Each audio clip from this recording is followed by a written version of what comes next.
Buckle in, everybody, because it's time for some more power rankings. Today we're going to do EMEA and Pacific. Tomorrow we will do China and Americas. So we're going to start with Pacific, and just to quickly remind you, this is what the Pacific table currently looks like. We got PaperX at the top with DRX, and actually in Pacific the playoffs are fully cemented. The top 6 here are the playoff teams, and the bottom 5 here are out. We already know that, even though there's still quite a few games left to play. That's just the way Pacific has played out. And let's quickly take a look at what my old Pacific ranking was. Now, this was the ranking that I made after Shanghai, but before any of the games have been played. Here it is. And you know what? I think, again, generally, there are some things that we will change, of course, but generally, I think teams are in kind of the right sort of space.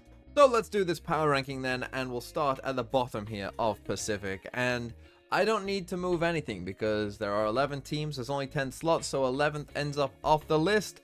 And I normally put them here to the right, but the team I'm going to be putting bottom is unfortunately Zeta Division. Obviously, they lost to DFM, so I feel like this is fair. I'm going to put Zeta in last. Now, in 10th place, I think is a bit of a debate for me. I'm thinking between Bleed and DFM. Now, Bleed had a pretty good showing against Gen G, right? It took them to 3 maps, actually close 3rd map as well. So that was, a positive sign for Bleed.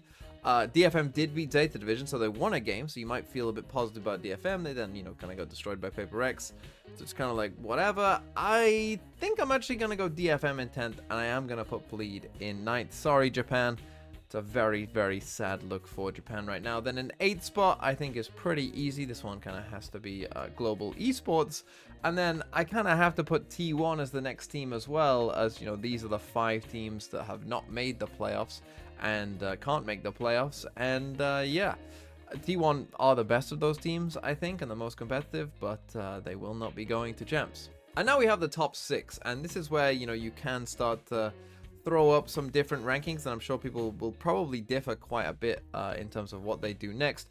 For me, looking at the rest of the teams, I think it's probably between RRQ and Talon. Now, I will say that I have just watched Talon almost lose their second 13-0, in this year. They didn't lose 13-0 to DRX. I actually was waiting to see if they would to make a video on that instead. They didn't lose 13-0 in the end, but it was a 12-0 half on Icebox, and that might be clouding my thoughts slightly of, how bad are Talon really after watching that, because it was not very nice from Talon, to be honest. But I still have kind of some major doubts about RRQ as well. I think when you watch RRQ play, they're still a bit muddy, they're still a bit messy, quite a bit of the time, to be honest. They're decent, but it's still a bit messy. So I think I am still going to put Talon above RRQ despite that horrendous display that I just watched on the most of Icebox defense side. So yeah, Talon will go to 5, RRQ to 6, but I think that these two teams are very, very close. I think then, again, you could have a debate. I know that some of you might be feeling a little like, oh, where do you put Gen G, right? Because Gen G, hey, they played a close game against Bleed, who I've put in 9th. So does that, change your thinking about Gen G and all of that? It might do for some of you. But I think the next 2 teams that I'm going to debate are going to be DRX and Team Secret. Now, DRX, have had some struggles. It hasn't been all pretty for DRX overall. They just did beat Talon, though.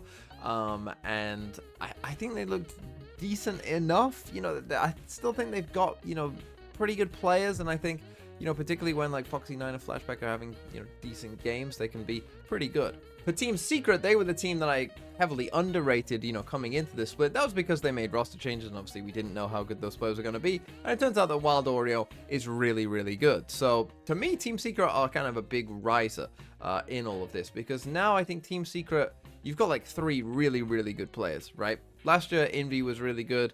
This year, Jeremy, he was decent last year, but this year he's been really good for the most part. And now Wild Oreo coming in as well has been really good in the games for the most part as well. So now you've got kind of 3 like really good players. And I was comparing that to, to a team like Gen G. It's maybe not the same level as like the Gen G players, right? But Gen G are built in kind of a similar way to Team Secret, I think now. Where you've got kind of 2, you've got your IGL and then another player who's perhaps more solid, more team-based. And then you've got kind of 3 players who are, potential just carry any game. So I think Team Secret are set up pretty well. So I'm going to do it. Team Secret, you deserve it. I think I'm going to put them in third. I think if they don't make champs, they will be very disappointed, Team Secret. And then the top two, we got Genji and Paper Rex. And look, you could debate this, of course. Paper Rex, you know, look pretty good. They do tend to stomp in APAC, of course. I'm still going to put Genji 1 and I'm going to put Paper Rex 2. The reason I'm going to keep Genji number 1, of course, is that, look, they won Shanghai, right? And yeah, maybe they haven't been playing like their best since they got back. It's been a little sloppy. It's been a little messy at times, sure. But we know Genji, like, you know, when it matters, we know that they can do it. We know that they have the form in them to be the legit best team in the world. Okay, so that was Pacific. Now let's move to EMEA. This is the current EMEA table. There are still some things to play for. Here in EMEA, I think Koi are eliminated, but I think there's still a chance for all of these other teams to potentially go through. I'm not sure on the mathematics of it, but yeah, you see we've got quite a few teams here on 4 or 3 wins, so still quite a bit to play for. And this was my, again, my old ranking here. There's definitely some notable teams that need maybe to come down a bit, but again, I think most of the teams are in a good spot.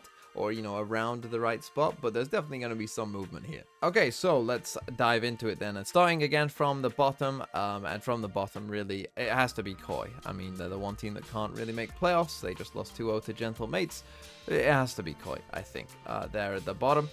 Then moving up to 10th, I still am going to put Gentle Mates in 10th. I mean, some of you might make an argument for some maybe bigger orgs that should be down there. We'll get into it in a second, but I think that, yeah, I still don't really have much faith in Gentlemates, as I haven't all season. Now, in 9th place, this is where it gets tough in EMEA, because there's some, you know, fairly big names that probably need to be down here. I think I'm going to put Team Liquid in 9th. Some of you might even argue Team Liquid need to be 10th. Now, the chat, I remember it was the chat convinced me, you know, that Team Liquid should be in 6th, right? It was definitely the chat that tried to convince me to do that. Obviously, they were very wrong.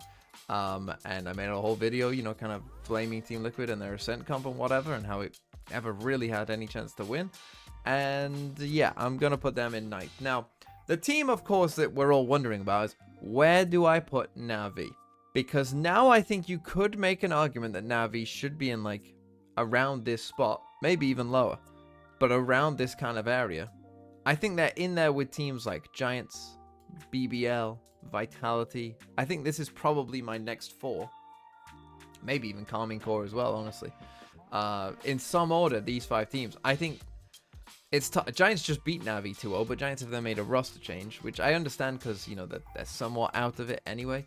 You know, so it does make sense, and they're getting rid of Redguard. So we'll see what that does. Giants beat Na'Vi, though.